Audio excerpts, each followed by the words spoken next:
we thought about what kind of games that we could come up with for Adventure Bros, and we could come up with some of these more complicated strategy ones, but really the point of what we're wanting to get to and what we're wanting to do is give something that's easy entry, easy to pick up and understand, see a round of it played quick, and then, okay, this is how this works. Yeah. And you jump in, and it brings people together. It provides more social interaction with one another, with the people that are there. Just creating that atmosphere of everyone's involved, laughing, happy-go-lucky kind of atmosphere.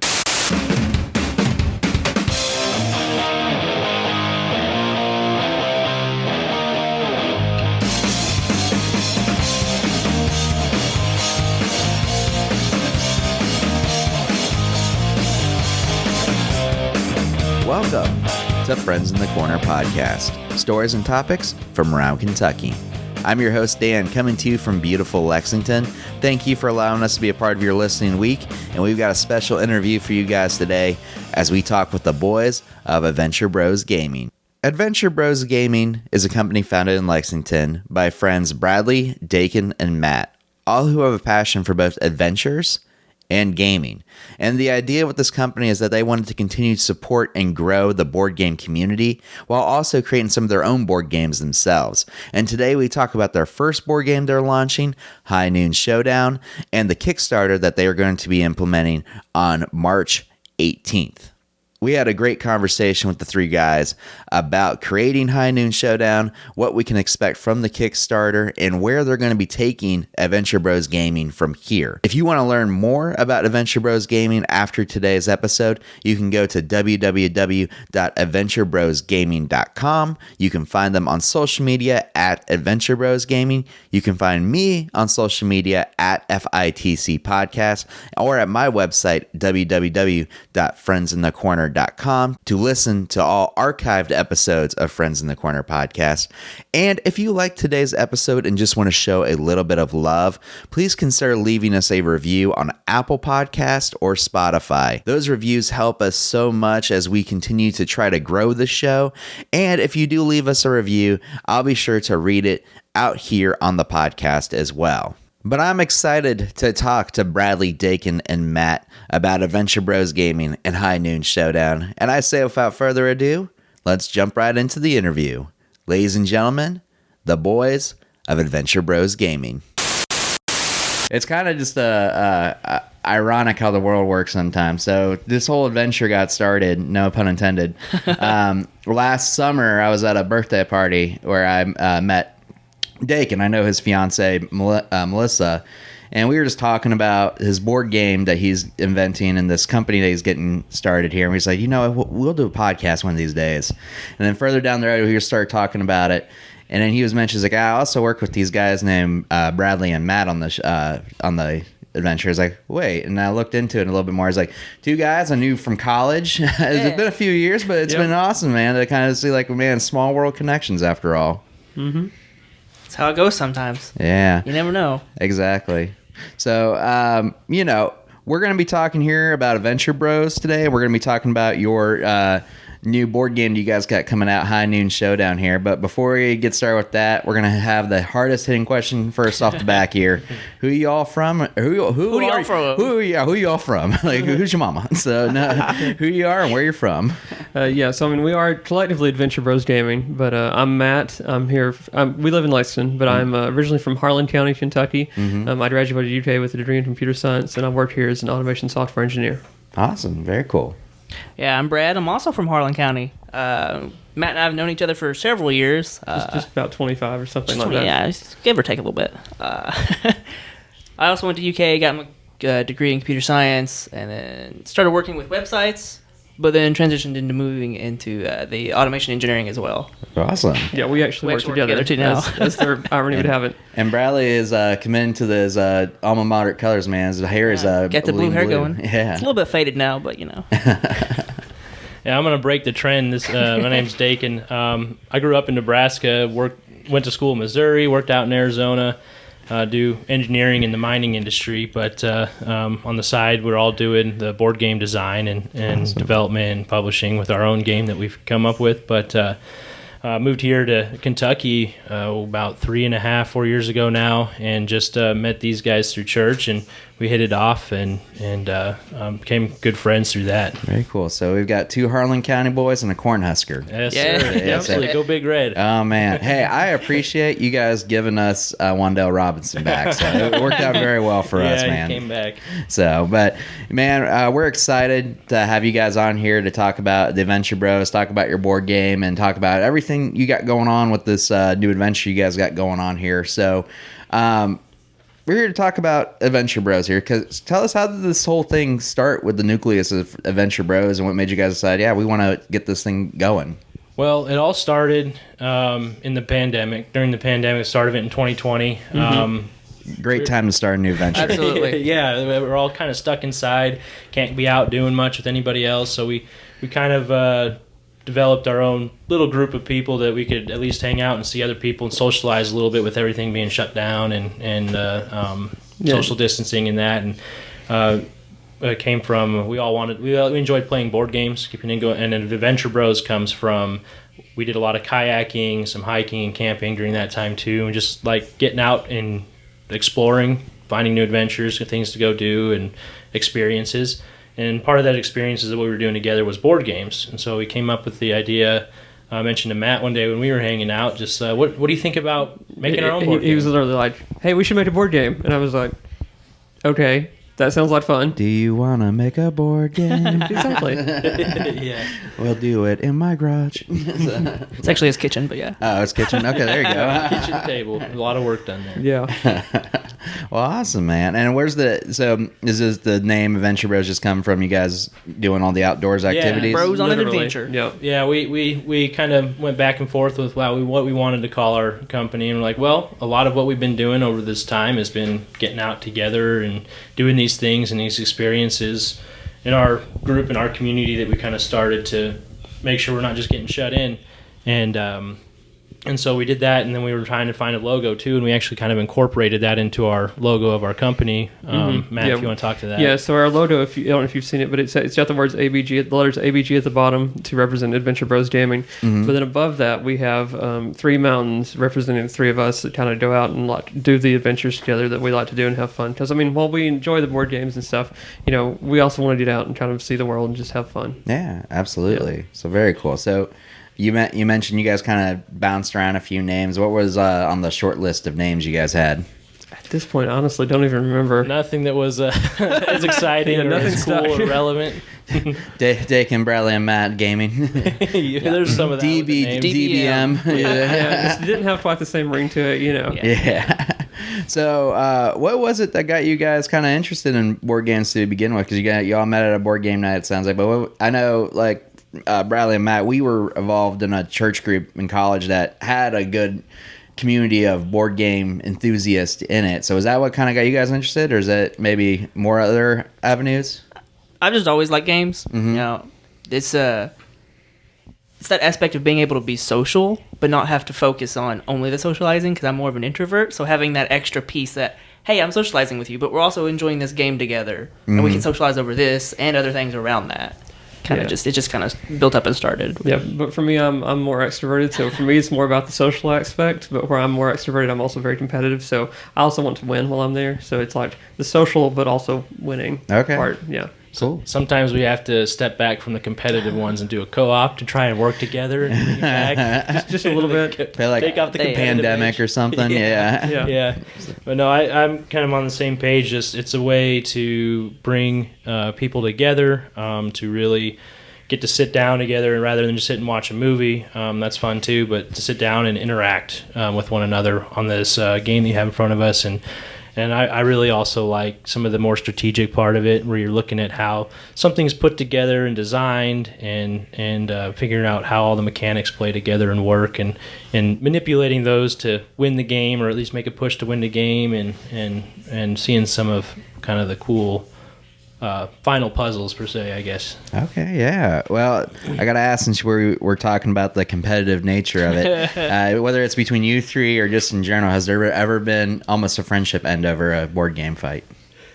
I wouldn't Pretty say close. there's been a friendship ending, but There's been tension. There's been There's been tension. tension. Yeah. Brad usually plays mediator between us, and that's Yeah, happened you know- not only with board games, but with like developing ideas for our board game as well. You We'll got- have some conflicts of ideas. You got two extroverts with their strong opinions, and they're strongly fighting for those opinions. Sometimes you just got to get the little Yeah. quiet introvert in there. Sometimes mediate a little bit. Yeah. Like you both got good points, good ideas. Just Let's- make sure no here's one that middle flips the ground. table. Yeah. Exactly. Just bring it together now in the middle road. Because usually, I mean, that's too. We both got really good ideas and some that maybe aren't so good. And bringing it together, it's been fun seeing how we could do that. Yeah. A little challenging at times, but the end product. I mean, we're closer with the friendships. We've really developed our guys' relationship between us three, and it's just really cool to see where we're at now from where we started. Awesome, man. So, with you guys and your passions for board games, well, I want to actually divide this into two questions here. So, Adventure Bros, you guys talked about going out and seeing the world and doing activities. What's you guys' favorite adventure activity that you guys do first? And then we'll talk about the board games. Well, we did a lot of kayaking together, which like I find super fun because it's really relaxing. You just stay on the river and go with the flow. But I'm also a big roller coaster enthusiast, so like you take me to a new theme park and let me ride everything in stream, and it's great. Yeah. Well, and you guys being from Harlan County, that's a huge outdoorsy area too. The mountains, the coal mines, and everything. So yeah, very cool. Well, let's talk about the board game aspect here. So what's some of you guys' favorite board games? I'm a big fan of asymmetrical board games. So everybody has their own. It may be like their own goal that may be separate and different than everybody else's, and the pieces and components you play with may interact differently than other players, and just seeing those complex interactions within themselves and against each other it's a lot of fun. So one of my favorites is it's called Root. Root. I've never heard of that one. Yeah, it's kind of like woodland creatures. So you got like birds and cats trying to fight for the control of the forest or whatever, and they both play differently. Like one's just trying to spread out and control everything, while one is building up this dynamic empire that can collapse on itself if you go too far too quick. Oh boy. Okay. Yeah, it's been a lot of fun. I enjoy that one. Okay. So then we got Root. What about you, Daykin? One that I really like is called Quacks of Quedlinburg. It's a really odd What a name. Yeah, no kidding. When I first saw it, I was looking around at some that had good reviews and seeing what was popular in the community as a whole. And this one just kept coming up, and I saw the name like, that's ridiculous. It's not going to be any fun, but I'll try it anyways. And I got it, and it's a really kind of press your luck. So you're building this potion, as the quacks, as in like old timey doctors. You think? So it's not potion. ducks. Yeah, not ducks. not ducks. That's the same thought. Doctor quacks. Okay. But no, you're building this potion, and so you start with a few ingredients, and there's some that if you put too many in, the potion will blow up. So you want to draw out of this bag randomly of these ingredients and build it up to get more points to win the game or to buy better ingredients. And so as you play through multiple rounds, you're getting more ingredients, putting them in this bag, and then you have more ingredients, and you're trying to build those up and get further to get more points to buy more stuff, and it just builds up on itself. But each turn you're always pressing your luck. You could get really unlucky and draw all the ones that make your potion explode at the beginning. You could wait, so it kind of evens the playing field between new and more experienced gamers, which is kind of fun, especially for bringing new people into the community. That was cool. So Quacks of Quedlinburg. Quacks of Quedlinburg. That's a mouthful, man. That's like you're chewing some marbles. Quacks of Quedlinburg. If you're interested. You know, we've talked about this offline before. So last year I had the Table Knots YouTube guys on the show, which is Max and Doolin, and we were talking about this, like, man, some of these board games just have some of the most insane names. Like, I just want that job just to name a board game. So yeah, there's some crazy ones out there. All the simple ones are taken. I know, right? What happened to stuff like Risk? Single words, like things that can fit on a Wordle page. Yeah, So. see, that's why Dune is one of my favorite games because Dune? it's single word and it's hyper competitive. I didn't know there was a game called Dune. I know about the show, the movie. Well, there's 2 or 3 different games at this point based on it, but the original classic one from the 70s they've reprinted recently, and it's just basically you're all fighting for control of Dune, and whoever wins. Okay. And so it's nice and simple, straightforward, and competitive. Yeah. So is that your favorite game? That's probably my number number one. My number two is it's called The Resistance, and it's one of those backstabby, underhanded kind of games where you have to lie your way through it. The ones in friendships, basically. Yeah. We've had so me and my wife, we're not totally enthralled in the board game culture, but we do like playing board games, and one of our favorites is One Night Ultimate Werewolf. Oh yeah, and I mean we've almost had fights. It's like people getting so aggressive, like you're the werewolf, no, you're the werewolf, and like back in the day, pretty much Mafia was the same way. It's like that mother effer, that mother effer. Yeah, it's all about planting that discreet little lie and throwing it off, and it's so much fun. Just create chaos. Exactly. Yes. Ordered chaos. I love that. So now talking about y'all's favorite games, what about your least favorite game, and is it Monopoly? Because mine's I'm Monopoly. probably going to say The Resistance. Resistance. Oh, you were. I'm not great with deception games. Okay. Brad's too in. That's not my thing. That's Matt's thing. So we'll just go. I have personally sworn off to never play Monopoly again in my life. That's a smart call, man. So yeah, I would say that's like, as far as traditional board games, that's my least favorite. You know what the worst in college? I learned this. The worst people to play Monopoly with are business majors. Yeah, I had a few accounting business majors, and at the end, I wanted to flip the damn table. So yeah, any of those where you're kind of sitting around waiting for someone else to make their turn, and their turn can be as long as they want it to for trying to negotiate like you can in Monopoly. If you play with a group that can get it done quick, it can be okay, but I still don't like it because it's all based on the roll of the dice and going around the table and then negotiating prices or trying to trade stuff and sell it. But yeah, probably Monopoly is one of the least favorite. Thank you. All right, I just want to make sure I was not. I have some friends that really love it, and I don't play board games with them because of it. So we'll give them some new suggestions. Yeah, that's what I like. So one thing, speaking of suggestions, one thing I wanted to ask you guys about, looking at you guys' website, adventurebros.com, is that right? Adventure Bros Gaming. adventurebrosgaming.com. Find that on the internet.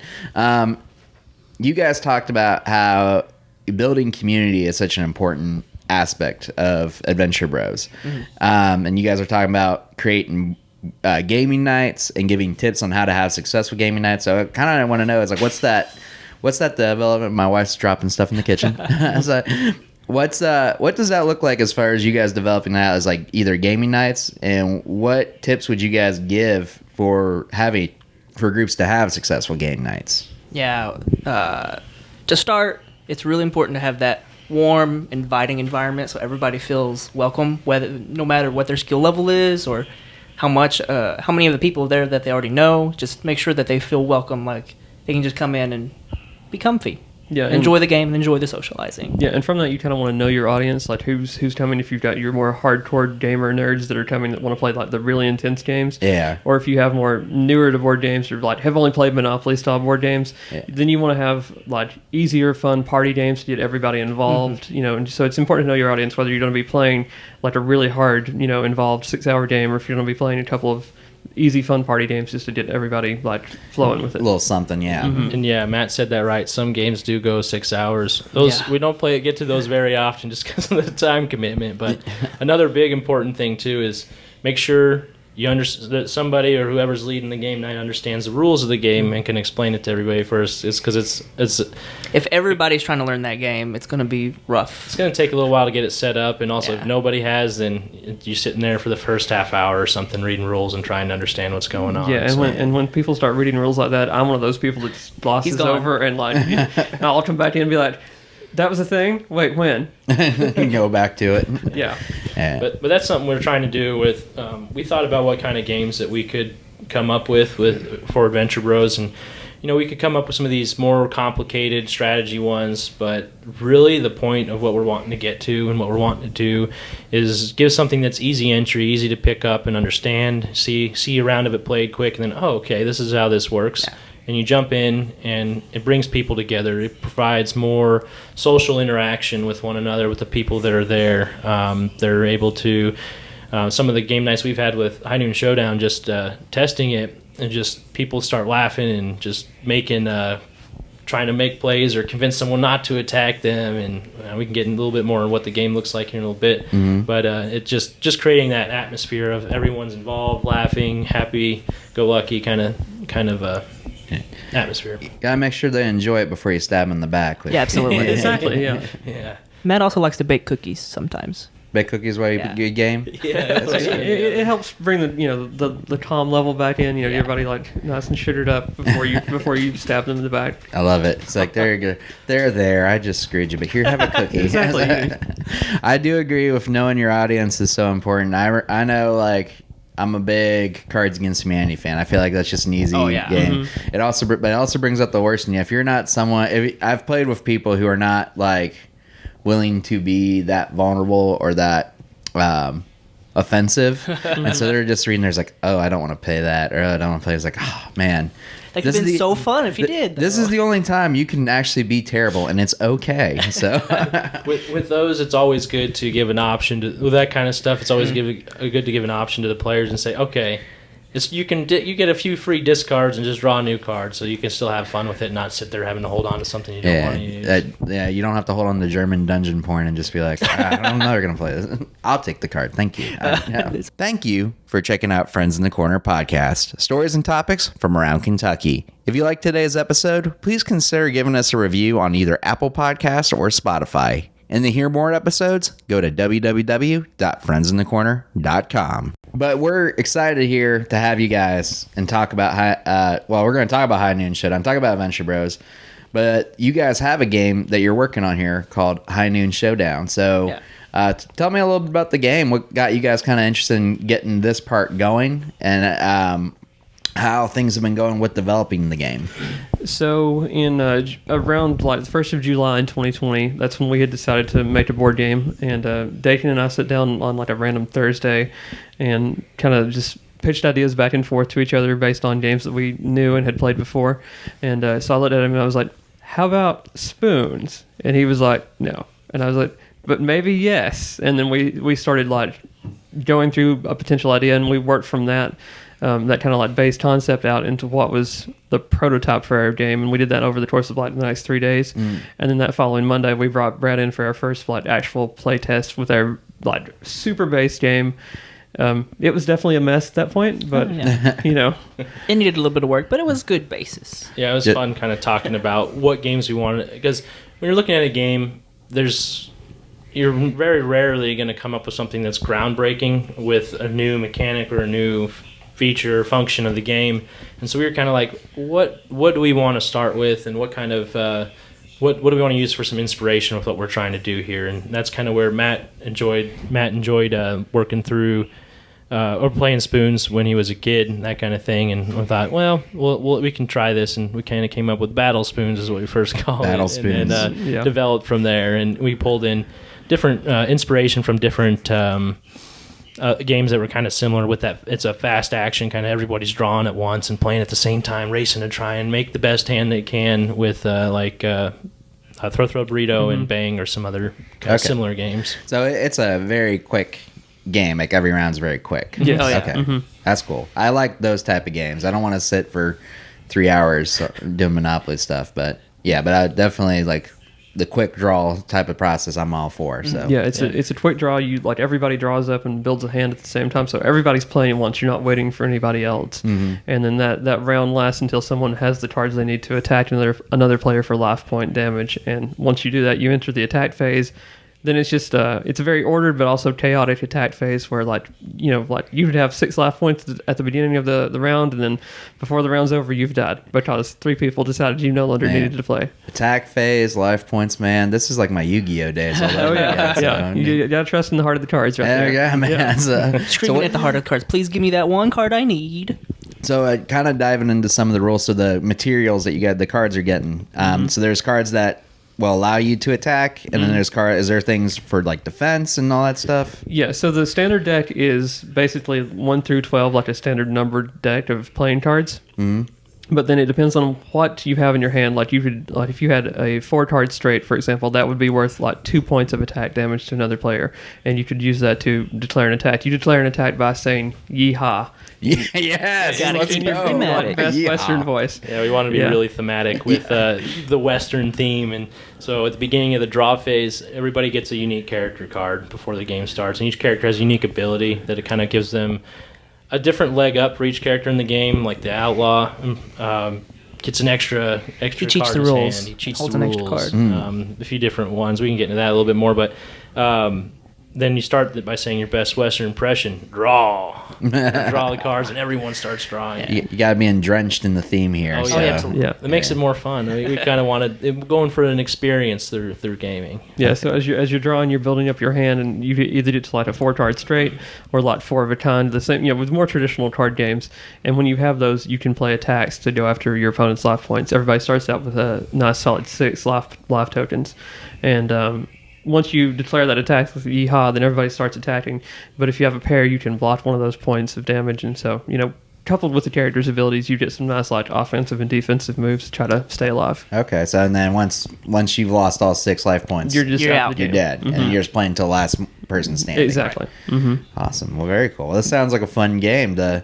Quick and easy for people to get into. I like the yeehaw aspect. Oh, yeah. You gotta get into it. Yeah, so. it's very thematic, and all of our characters are very Western themed. Yeah. Our box art is very Western. It's all we tried our best to stay with the theme. That's awesome. My Ohio accent, though, I don't know if it's gonna work. Yeah. In the yeehaw. That's why it's your best Western impression. Doesn't have to be perfect, just fun. and then beyond that, we even have a few add-ons that we're going to be including. They'll be released during our Kickstarter, so don't want to get too much into those, but they add a little bit more of a more complex dynamic to the game that'll be included with the base bun, but we're kind of waiting to throw that out there once we get the Kickstarter going. Yeah, so I think that's a great segue then to their next question here. For this game, you guys are looking at starting a Kickstarter. So can you tell us a little bit about what that process looks like? Yeah, so the first thing is we've decided, was deciding on our Kickstarter date. That's going to be March 18th, coming up here pretty soon, about a month away. Yeah. And the next thing has been just trying to get all of that information organized online, as well as kind of what our development timeline looks like and everything. And I know Daykin can talk more about the development timeline and kind of how we're looking at doing the Kickstarter. Yeah, I'll tell you, it's been a process. With the whole game design thing, none of us have done this before. It's owning small business essentially, which just has overhead right now so we can get the game produced and ready to sell. But there's a lot of details that go into it in the planning with now we got all the art done and all the components and the rule book done, and we got some prototypes ordered, and that in itself is getting all that together is a process. But then beyond that, we have to keep up with our website, put together a Kickstarter page, and then we have to work with manufacturers, get quotes from manufacturers. We looked at the U.S., we looked at Europe, we looked at China, all over, just to look at pricing and everything. We really wanted to go and manufacture in the U.S., but the pricing just wasn't there, even including shipping from overseas. And so we end up deciding we're probably going to go with manufacture overseas in China. Then once you decide that, then you got to look at how are we going to get it from there to all the end users and work with a fulfillment group and coordinating where all these copies need to go from a central distribution area. And so the board game part is really fun and really exciting, but there's a lot of logistics is not. Logistics that goes into that, to getting it from the concept to this awesome prototype that we have, to getting it to your hands and all of the players' hands. And when you guys start, I'm sure you're like, oh yeah, we'll just call some company like Fisher Price, pitch it to them, they'll distribute it for us and we'll be good, right? And now you got all this legwork you got all to do. Yeah, there's a lot more involved. Talking about it at the beginning, you're like, oh, it'll be fun, it'll be easy. As you get into it, it becomes more and more involved. But we feel like it's definitely a venture worth doing. Mm-hmm. So this, you said you're having a distributor a manufacturer in China. Mm-hmm. Is this manufacturer known for making other board games, or? Yeah, so we're not going to go with anything that's, we can do that for you. We haven't done it before, really, or it's not well known. There's a lot of well known. We have clay and we have cardboard. We can do this. Yeah, no, there's a lot of I would not go that, not for no. But there's a lot of well known. A lot of the board games that are manufactured even by the bigger companies, they'll manufacture overseas and ship to wherever they're going. China's actually the big center that manufactures a lot of them, because you can get the prices for the board games and the components and putting it all together is significantly cheaper than in the U.S. or even Europe. And so We went with one of the well-known ones. We just got to, once we do the Kickstarter, we got to meet our goals and our targets for funding, and then we can go to the manufacturer and start that process of having them do a test run, shipping over to us taking a look at it to make sure the final copy is what we want and what we want the end users to have, and make sure that it's like high quality, and then going from there and having everything printed and put together in the boxes, then shipped over to the distributor, and then sent over. It's a months-long process, so we're planning on starting on March 18th. And I'm sure the pandemic has been very helpful for this. Oh, absolutely. Yeah, all of those freighter ships stuck in the harbor and, like backups for that. It's been great. Yeah. You're just like, all right. And then we need the materials, but we can't even get them right now. Yeah. And the manufacturers are having trouble getting the materials, and then just getting from the end product, shipping it. They're stuck on those freighters just waiting to dock and ship those out. So we actually, we were going to do a little bit bigger box with a little bit more space in it for components. But we decided to go with a smaller box that we could airmail instead. So rather than having the uncertainty of potential months and maybe even a year delay in delivering the product, we could take that and airmail it and ship it to our end users. So it's a little bit of a higher delivery, or not just, I think, a few dollars more to airmail it with a smaller package. Mm-hmm. But the purchasers are going to get it in 2022 is our goal. Okay. Should be more reliable. Yeah. Good. And I know you guys mentioned, you talked about direct end buyer, but you guys have a distributor you're going to be trying to work with here in the States. Is that right? That'll be overseas. Overseas, gotcha. Working with that. And then just because if there's a lot of different ways, and so many different ways you can go about doing this. Typically, if you'll get freighted over on ships, then it will go to a distribution center in the U.S. But since it's just getting airmailed, we're going to kind of cut out the middleman a little bit more and try and bring the price down that way. All right. And so we're talking about the Kickstarter here. You mentioned the need to hit those goals. If you guys don't mind asking, what is the financial goal you guys are targeting right now? We're looking at $12,000 funded through the purchase of the game, and the game's going to be $25 a copy. Is what we're starting with right now. Yeah, that's not too bad. I mean, that's the normal cost of a good amount of board games. So yeah. Mm-hmm. Yeah, and that's part of the reason why we opted for China, just to like hit that board game target right there, because we could manufacture here, but nobody wants to buy a $45 card game. Yeah, right. No, I understand that. So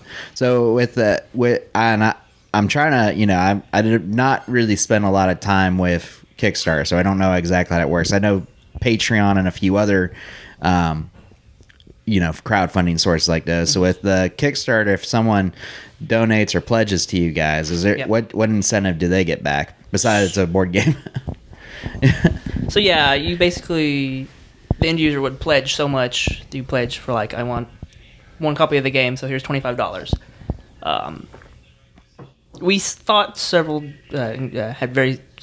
discussions about, do we want to just have the base game and then have separate expansions, or do we want to just include it all in one? We finally came up with the final decision that we're going to have the game, and then every future add-on that we had planned, it's just going to be a part of that, and that's going to be revealed during the Kickstarter as we finalize everything. So there will be several different options for. You can buy multiple copies for a bit of a discount for like a retail store or something, or maybe you just want 3 copies, so you pledge that much. There's going to be different. Basically, a lot of Kickstarters will have, you can back it for this, then you can add on all these different special add-ons and things like that, which complicates a lot of the price structure and everything from our end. With it being our first Kickstarter, we wanted to make sure we were going to provide the product without a high level of risk to the supporters and the backers. Right. And so we're simplifying it by having just the game. You can, on Kickstarter, there's an option just to support it because you believe in the project. If people want to do that, they can, and they get access to the pledge manager at the end, which means that they can come back in and say, okay, I'm going to up my pledge and actually get a copy. And typically what people will do with Kickstarter is just back enough to buy their copy, And so we're going to have one copy, 2 copies with a little bit of discount, and then more of a retail level where retailers, like actual board game stores, can come in and buy a higher quantity at a little bit more of a price, so they have their room for Their a margin. Okay. So have you guys? We're all based here in the Lexington area. Have you guys talked with any retailers here about having having them get a few copies to start with, or just test it out? We've talked to a couple of local comic book and game stores just to see if they might be interested, and we're still in the process of getting all those details finalized. But I think we have a couple of leads. You may be able to see it locally here before the year's over, if everything goes well with shipping and stuff, of course. Well, good. Well, hey, happy to hear that. So the Kickstarter, when's it coming alive again? March 18th. March 18th. So we'll everyone keep an eye out for that Kickstarter date here for High Noon Showdown. One other thing that I wanted to go over here for the show, you were hinting at it, Daykin, just a little bit ago about some of the characters that were involved, and you guys have some of the characters listed on the website for High Noon Showdown and what they can do. So going back kind of into the game mechanics here, can you talk about some of the characters that are involved in the High Noon Showdown and what's so special about some of them? Yeah, I'll let Brad kind of run with that. Yeah, each character has its own special ability.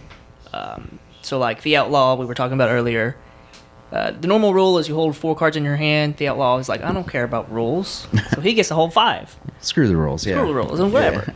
Yeah. We also have the Bounty Hunter. She's out to get her target, so even if she doesn't have an attack, she can throw away cards to deal some damage to somebody because she really needs that bounty. Then we have the Cowboy. He just does more damage. He's the figure. He's the hero of the story. Now, does everyone know who's each other's character is? Like, do you Yes. pick at the start? Okay, so it's not hidden like in one night. Right. Everybody will know who everybody is, and we'll start at the round. You can go over what your abilities are, so everybody is aware. Okay, cool. Yeah, and we're going to have some videos both on our website and on the Kickstarter kind of talking about the character abilities and how all of that works, just so everybody knows what they're playing, that we want that even playing field, not trying to cheat somebody out of a win. Okay, Yeah. cool. We actually did some filming today. Not too much on that, but a little bit more on the how to play and everything. So I'm looking at the website right now, reading about the Town Lady. She is the shrewdest and arguably the fiercest character in the game. The faithful steed, who's the horse that's a companion to the cowboy, thinks he's the fiercest, but she begs to differ. Oh, yeah. So who came up with these characters? Was it just a collection of you guys, or? So we sat down and we kind of talked about the different abilities we would like for them to have, and then we kind of ran through like all of the different Western archetypes that we do think of from different movies and TV shows that you see over the years, John Wayne, Clint Eastwood, all those different ones, and kind of form those characters based out of that. And then we worked with a local artist here out of Lexington, Jacob Cecil. I don't know if you ever met him, but he's local. He's super awesome. And so when we kind of took those ideas that we had and gave them to him, and he came up with all of this wonderful artwork for us. And a lot of it we just let him kind of freeform how he thought it should look, and that even kind of influenced both the names and abilities once we got them back, because it's like, oh, that looks really awesome, this needs to be adjusted, like to be more like this or be more like that. And so it was really cool. Awesome. Yeah, if people want to go on to adventurebrosgaming.com, you can see more of the characters there and learn a little bit more about High Noon Showdown. I'm sure here soon the Kickstarter info will be up there too. Yep. yeah, we're working on. We should have by the end of next week. We should have the website a little bit more updated, and we'll have a how to play video on there. We'll have some more Kickstarter information on the date. With the Kickstarter, the best way to stay up to date with that on when it's launching and getting details is to subscribe on the website, so you'll get email updates, and we'll let you know. We'd only send about once a month, so we won't spam you. But that way you can at least know we can give you updates and progress on where we're at, and can know when the Kickstarter is launching, so you don't forget if it's something you're interested in. Yeah, and that's adventurebrosgaming.com/subscribe. And you can also check out our Instagram or our Facebook, and we're just Adventure Bros Gaming on both of those. Awesome. Very cool. And March 18th, we're looking at the Kickstarter here. So I'd like to kind of also know, you guys have this game you're developing. You guys have started the company Adventure Bros Gaming. So after High Noon Showdown, I know you said Bradley, you were talking about how there's going to be different add-ons that are going to be distributed over a season of time, but What about what's the future of Venture Bros look like beyond this point? Are you guys wanting to make more games? Just focus on High Noon Showdown?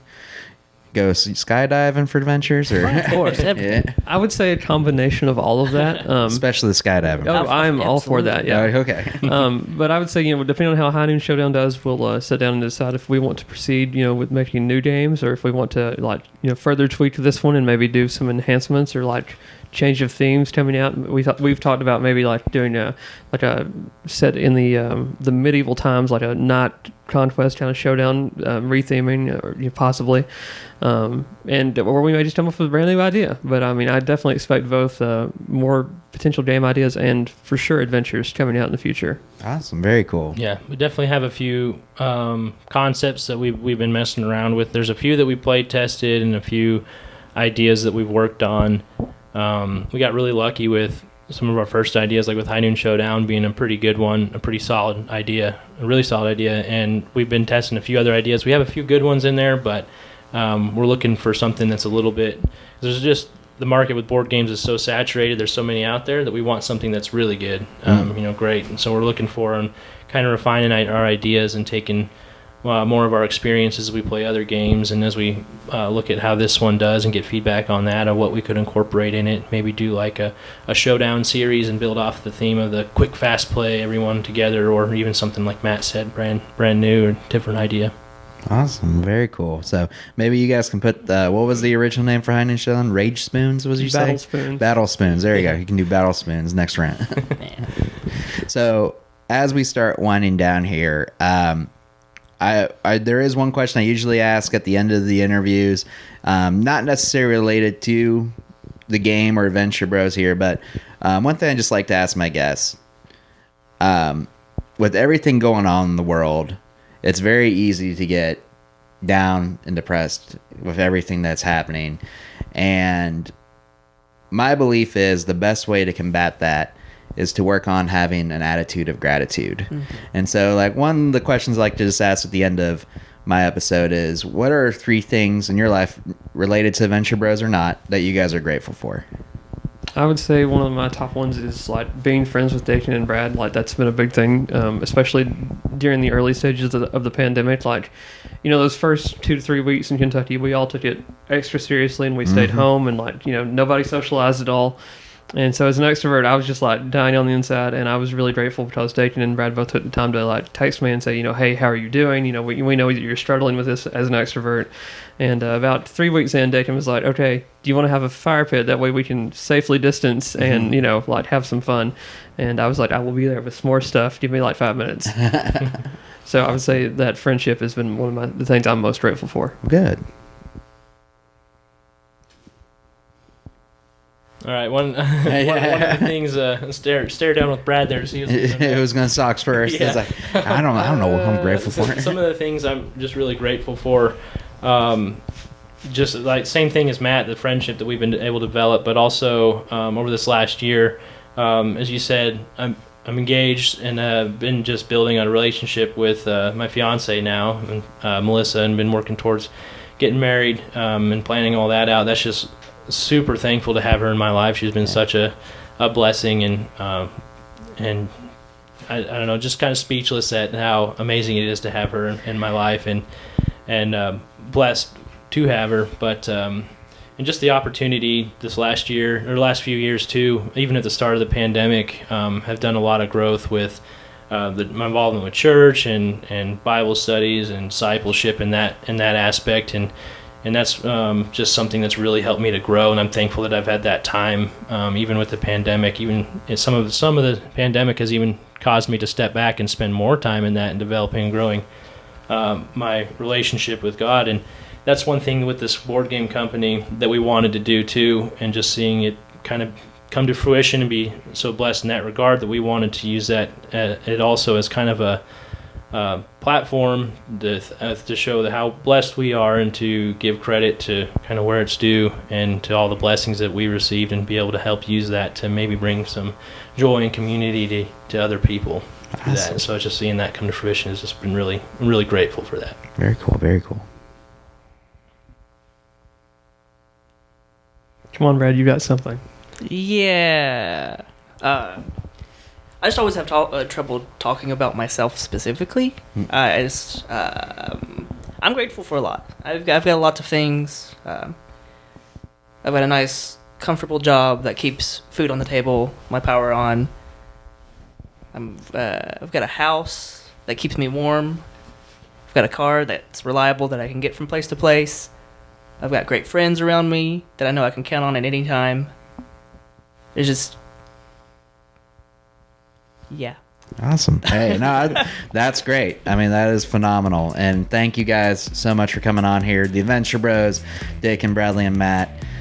Just remind my listeners again, one more time, where can they find you guys out online, and where can they find the Kickstarter when it's active? So the Kickstarter will be, you can access it through our website and our Facebook and Instagram. Our Facebook and Instagram are Adventure Bros Gaming. Our Instagram handle is literally at Adventure Bros Gaming. And our website is adventurebrosgaming.com. And for more information, just go to adventurebrosgaming.com/subscribe, and you'll be on our newsletter email list, and you'll get all the updates. Well, guys, I appreciate you guys coming on here. It's been a fun time talking to y'all. Yeah. And I can't wait to play High Noon Showdown with you guys. Yeah, absolutely. Thanks for having us. Yeah, thanks for having me. Yeehaw. Yeehaw! Yeehaw.